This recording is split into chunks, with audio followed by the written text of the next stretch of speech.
but he left the seat at his left vacant, and, calling a page, "Child," said he, "run to the house of the stranger lady who obliged us only too much this morning. It was not her fault if her success exceeded her good will. Tell her that the Baron Curver thanks her for her help, and invites her to the wedding feast of his son Lord Yvon." On reaching the Golden House, where Finette in tears was mourning for her beloved, the page bent one knee to the ground, and in the Baron's name invited the stranger lady to the castle to do honour to the wedding of Lord Yvon. "Thank your master for me," answered the young girl proudly, "and tell him that if he is too noble to come to my house, I am too noble to go to his." When the page repeated this answer to his master, the Baron Curver struck the table such a blow that 3 plates flew into the air. "By my honour," said he, "this is spoken like a lady, and for the first time I own myself beaten. Quick! Saddle my dun mare, and let my knights and squires prepare to attend me." It was with this brilliant train that the Baron alighted at the door of the golden cottage. He begged Finette's pardon, held the stirrup for her, and seated her behind him on his own horse, neither more nor less than a duchess in person. Through respect he did not speak a single word to her on the way. On reaching the castle, he uncovered his head and led her to the seat of honour that he had chosen for her.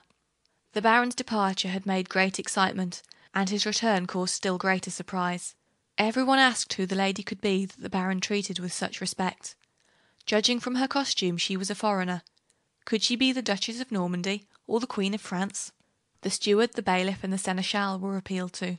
The steward trembled, the bailiff turned pale, and the seneschal blushed, but all 3 were as mute as fishes.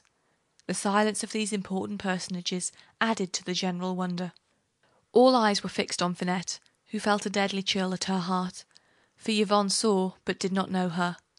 He cast an indifferent glance at her, then began to talk in a tender tone to the fair-haired lady, who smiled disdainfully. Finette, in despair, took from the purse the golden bullet, her last hope. While talking with the Baron, who was charmed with her wit, she shook the little ball in her hand, and repeated in a whisper, "Golden bullet, precious treasure, save me if it be thy pleasure." And behold, the bullet grew larger and larger until it became a goblet of chased gold, the most beautiful cup that ever graced the table of baron or king. Finette filled the cup herself with spiced wine, and calling the seneschal, who was cowering behind her, she said in her gentlest tones, "My good seneschal, I entreat you to offer this goblet to Lord Yvon. I wish to drink his health, and I am sure that he will not refuse me this pleasure." Yvon took the goblet, which the seneschal presented to him on a salver of enamel and gold, with a careless hand, bowed to the stranger, drank the wine, and setting his cup on the table before him, turned to the fair-haired lady who occupied all his thoughts. The lady seemed anxious and vexed. He whispered a few words in her ear that seemed to please her, for her eyes sparkled, and she placed her hand again in his. Finette cast down her head and began to weep. All was over. "Children," cried the Baron in a voice of thunder, "fill your glasses. Let us all drink to the noble stranger who honours us with her presence. To the lovely lady of the golden cottage." All began to huzzah and drink.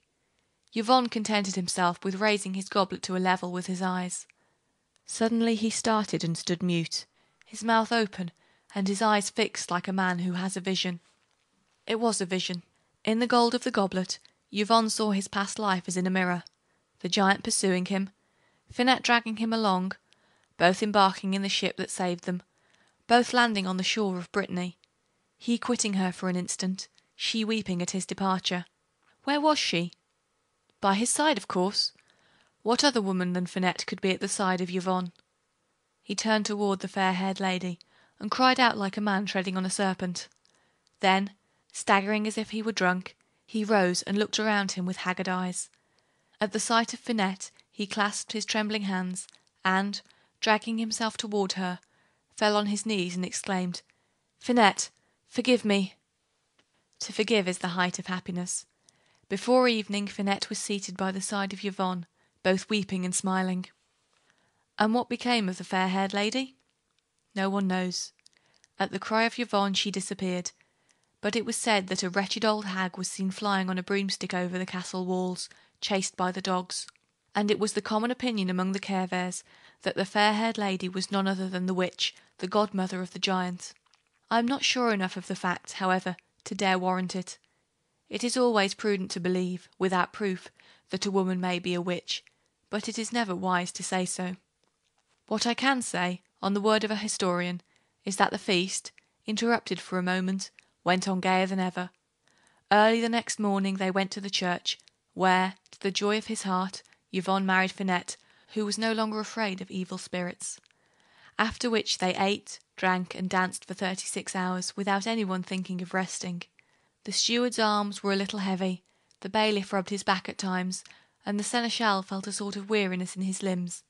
But all three had a weight on their consciences which they could not shake off, and which made them tremble and flutter, till finally they fell on the ground and were carried off. Finette took no other vengeance on them. Her only desire was to render all happy around her, far and near, who belonged to the noble house of Kerver.